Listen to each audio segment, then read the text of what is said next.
Welcome back. Now, Eskom needs proper engineers. That's the word from former President Kgalema Motlanthe.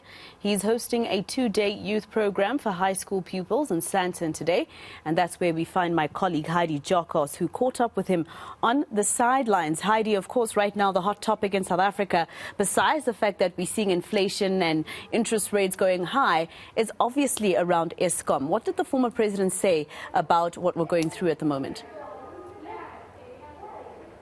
Yes, indeed, Maseko, I think it's quite ironic that you have a room full of young people speaking about creativity and the digital world here at Microsoft South Africa, but we have a huge electricity crisis in the country, and it seems as though there is no solution in sight. Of course, asking the former President Kgalema Motlanthe about what he thinks should be done and how much of a crisis this actually is.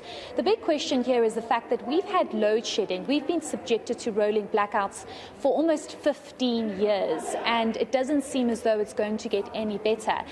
It seems as though the former president has alluded to the fact that proper and skilled engineers need to be brought in to assist Eskom management. You see, the problem here is that we have a Minister of Mineral Resources and Energy, you have a Minister of Department of Public Enterprises, you have the President and you have the Deputy President all sitting around a table trying to find a solution to all of this. But are they the right people to have these discussions and to bring about this solution?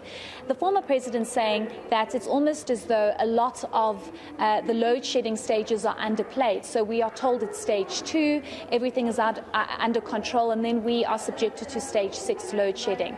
Former President Kgalema Motlanthe is saying more needs to be done and the right people need to be brought in to deal with this. He's also spoken about how we need to tap into renewable energy and to different kind of energy sources and not just rely on coal-fired power stations. He's spoken about how we have gas in this country and we are not using that, despite the fact that that could probably take about 8 years to bring in to the energy mix. He says that is an option that should have been considered and must be considered.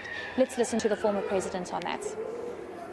Well, you know, we have these old coal-fired power stations, and from time to time you hear that one unit is broken down or something like that. So they need to up maintenance and ensure that you know, this controlled maintenance where there's need for, you know, replacing parts. They should do that timelessly. But in order to be able to do that, they need proper engineers to be in charge, who will know what they're talking about, not just, you know, from the perspective of a end consumer, but those who would be experts in generation and transmission. That's what is needed. So what was the former president's message to the youth during this very depressing time? Yes, I think his message was quite profound to say that despite the circumstances that are currently at play when it comes to load shedding, when it comes to youth unemployment, when it comes to the leadership crisis that we face in this country at the moment, he's basically just speaking about how people should seize the opportunity, especially young people. And again, Maseko, I refer to the fact that we are here at Microsoft South Africa, where it's about creativity and digital skills and moving into a digital era. But how does that work when, firstly, we don't have constant electricity supply? That causes a major problem. But also when young people, and we see this on a daily basis, are not given opportunities to move into certain spaces and to work in certain environments because they are young and often classified as inexperienced. We pointed the question to the former president specifically about this call and a lot of criticism that the ANC is not bringing in young people to lead and take over. And he says that's rather the opposite, because he says a lot of the youth structures and the branch structures are led by young people. And he even made a joke and said if the ANC is in a mess, it should be because there's a lot of young people that are at these smaller structures that play a bigger role in the broader scheme of things. But he says young people must definitely come in and must be given these opportunities, but not taking away from the experience of older leaders. However, young people should not be downplayed and they should be given equal opportunity. But let's listen further to former President Kgalema Motlanthe on opportunities young people should be given. Well, it's very important. Tomorrow always belongs to young people. And the notion of young people not being ready to assume this or that responsibility is actually without any basis here. Young people are ever ready. The only point that needs to happen is that they must be given responsibility.